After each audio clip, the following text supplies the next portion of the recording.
Capitalism is taking a nosedive. Just 54% of the public now has a favorable view of capitalism. Now, that's the lowest Gallup has ever measured.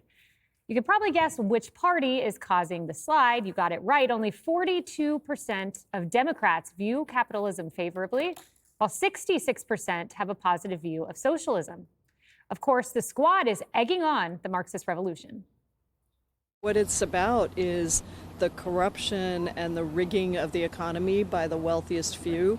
I think most people in this country wouldn't mind if people made wealth, but if it's made at the expense of others. There has to be a way where we can all be compensated in a way that allows us to live and feed our kids. And I think it's very understandable when you feel like you've inherited this world that I don't even know how a lot of people even make it. But bring in John Fetterman, a voice of reason, trying to snap his party out of the socialist trance. I literally was in a former communist nation. And I asked that. I said, some people in my party, some of the lefties are talking about socialism now. What do you think? He's like, that's the worst thing ever. You would never want to live here. I've lived through that kind of a thing. You know, you're going to need a reality check if you ever adopt any of those things. You know, like, you are morons. It's like, it was a nightmare for us. You know, Dana, I made the argument that if you move socialism outside of New York City, it loses. Jamal Bowman, by way of example, 17 points. But I don't know, this poll suggests there's something deeper going on. Well, I think one of the most interesting things I've seen about all of this lately was on Water's World. Well, what do you call it? Prime time. Excuse me, prime time. With Johnny's World, when he went to the Zohran Mamdani socialism Bernie Sanders event here in New York, and he interviews all the people who are there to support them, and they know nothing about what they're talking about. It's really worth watching, and we posted it on Instagram. I'm sure you guys did as well. I reposted it because he asked them some very basic questions. They don't know what socialism is. And also, it's kind of rich. I don't care that AOC stayed at a hotel that cost $1,000 a night during the oligarchy tour. I don't care at all. But I would love to have asked those people at the event that Johnny went to, do you care? Do you think that's a problem? And then, because with a straight face, she says these things. One of the big concerns, and the reason this is so alarming, is that we are only basically a generation removed from the Soviet Union. Now, when I was in school, when you were in school, like we learned about the Cold War. Yeah, we learned Cold War. You know, you had the drills. Yeah, all of these things because we had an enemy. And the enemy was communism. And capitalism was what we were for, what we care about.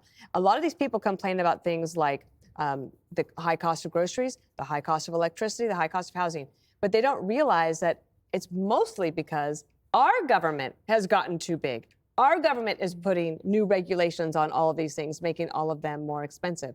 So the utopia that they think they are going to get will never materialize. And you see that with Mamdani. His word salads are only slightly better dressed than Kamala Harris's. And I would love to have a chance to interview him. I'm sure he would never come on. But it's just guaranteed that they can't answer the question. I love this guy. I can't remember the name. He was on National Review yesterday writing. And he's like, you guys want to vote for a 12-year-old? Go ahead. I'm not going to do it. You know, I totally agree that when you listen to his words, it doesn't make sense, Greg. But some young people look at Zohran and he's socialism in a shiny package. He smiles, he's well-spoken, he's a happy warrior, and they don't maybe listen to the content. Well, that young people always seek something that sounds romantic, that's disastrous. It's my entire romantic life in high school. If you want to explain something to a young person about capitalism and socialism, start here.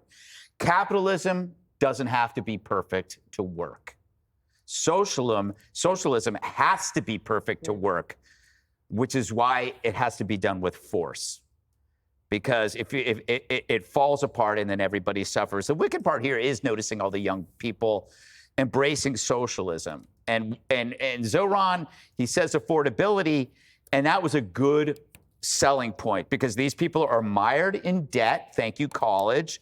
They can't afford homes.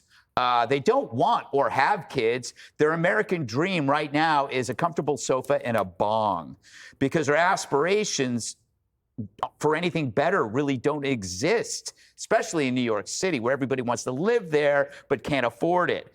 But the mentality that Zohran is pushing is exactly what puts them there. Free stuff, you don't, feeling, overthinking, cheap labor through open borders. Republicans didn't tell you to take out absurd loans. Democrats made that okay. And they said cheap labor is great, and that hurt the job market. The cruel joke is that the system that Zoran is pushing is for people like him. He's wealthy. He can easily endure all of these hardships and still go to his parties and still go on his trips. But the people that listen to them, they're screwed. You know, Jesse, there's a lot of great things about Gen Z, but one thing I was shocked about was capitalism underwater by 11%. And Johnny saw that when he went out to this Bernie rally. Well, you have to understand these people in this new generation had a tough upbringing. You know, you come in, you have Great Recession, and then you have flat wages. They offshore all the jobs to China. And then you have COVID lockdowns and record inflation, record migration, and record rates. So there's a lot of people in the country who feel like they are working hard, but they're not getting ahead. And so Greg makes a point about socialism. You know, if you're wealthy, you can afford socialism. If you're wealthy, you can also afford globalism. And what you're seeing is a reaction to globalism. The world's not flat. Capital's just going to go wherever the cheapest labor is, screw everything else, all right? It worked out for a good amount of people in this country, but for a lot of other people in this country, it didn't work out so well. So what the president is trying to do is just trying to close the global structure and make it more fair for America, tighten the border to make a better labor market, and then unleash capitalism and destroy regulation in the country. And that's not going to be easy because he's trying to do it all at the same time. And so a lot of people still feel like, you know, you're at the cusp of this golden age, but you still have insurance is out of control. You still have rates high. And a lot of young people feel like if they live in Manhattan, which they don't have to do, they live in a really tiny apartment and they can't get ahead. I always think if you work your tail off and you're a good person, don't snicker, you can get ahead in this country under these rules. And that's what we have to get back to. You know, Jessica, your party needs to move to the center. And how do you do that if 42% don't like capitalism?